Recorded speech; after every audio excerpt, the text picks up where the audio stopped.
If you are looking for a fun, creative, and affordable way to elevate your next dinner party, we've got the perfect DIY to raise your charcuterie game to the next level, literally.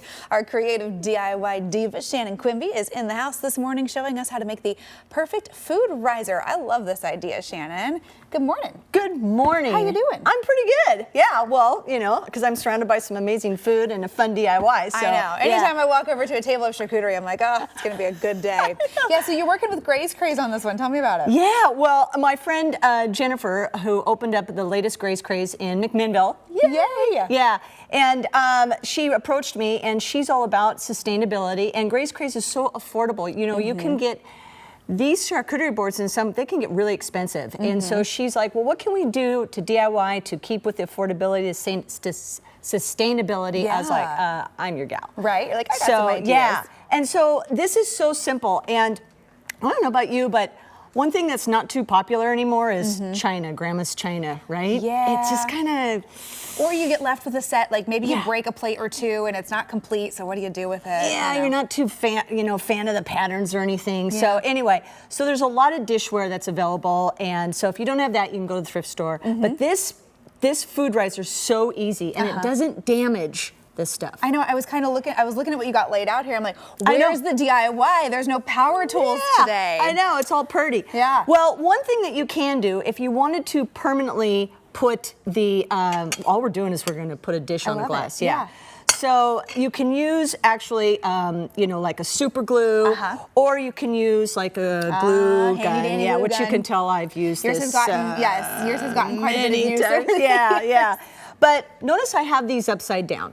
So that's the first thing you want to do is you want to turn them upside down. And you just pick your favorite color right now from a glass. This is what's so smart though, is because like this is how I would see it sitting on the shelf at my local thrift store, and I would never think this could be a party platter. Yeah. You know? I'm always actually doing that. I'm always kind of thinking, who can be used in another way. Yeah. So creative. So you turn it upside down, okay? And that is actually one thing about this project is you do want to have something that's got a good base. It needs a good base. Okay.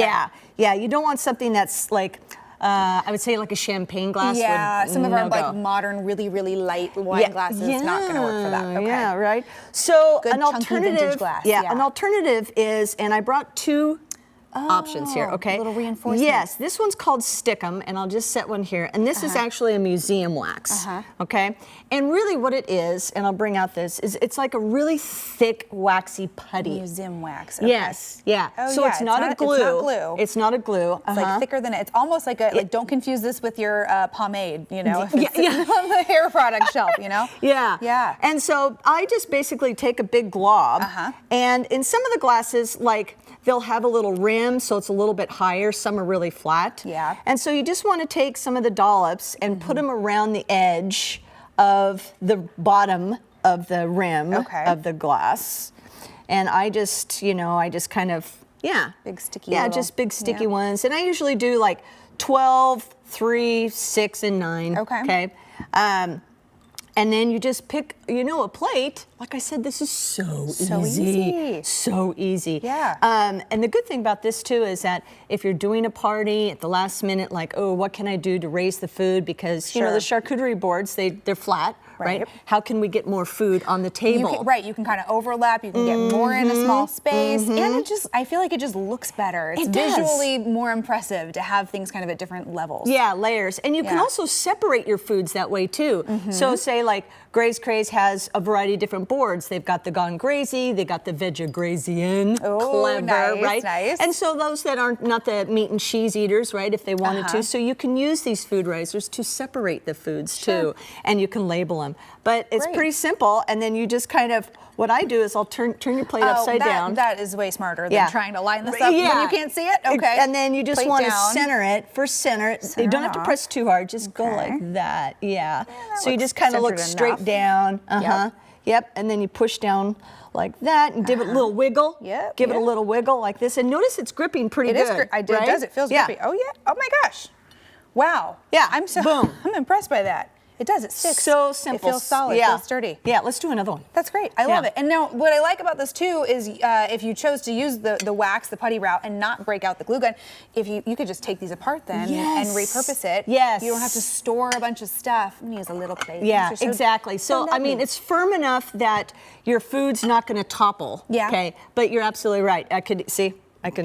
But yeah, if you wanted to, give it a little wiggle and such. Wait and use it for another thing. So another thing too is that when you are choosing, which glasses, which goblets or so forth, you do want to think scale and balance, right? You wouldn't want to put like a big, huge platter. Sure. On a base that's going to topple it. Right, okay. right. Another option is to maybe if you had a bigger platter, you could take 2 of the same glasses and put like this if you had a big oval platter or a rectangle one and center them like that and do a double on. Yeah. So, but I mean, that's the beauty about reusing something and repurposing it is you just kind of, have fun with it and so such. You can get all these platters ready. You can call Grace Craze and have them do the work of getting everything ready for your party, and then you just put everything on your platters at home and go, oh, I just whip this together like it's nothing. Yeah, and what's great too is the Grace Craze out in McMinnville is that they have a lot of these, and so if you don't want to, make one, they sell them there at the store. Well, there you go. Yeah, right at the store. I love this idea. Me Shannon, too. thank you so much for being here. This is for your, you got wedding season, your summer parties, picnics. There you go. Catering. Wow, guests. They cater. Yeah. What could be better? They got you This covered. is making me hungry. I'm going to go after that charcuterie here next. Hey, if you want to see what Shannon is up to, some other fun project ideas, and more, just check out our Create with Quimby story on coin.com.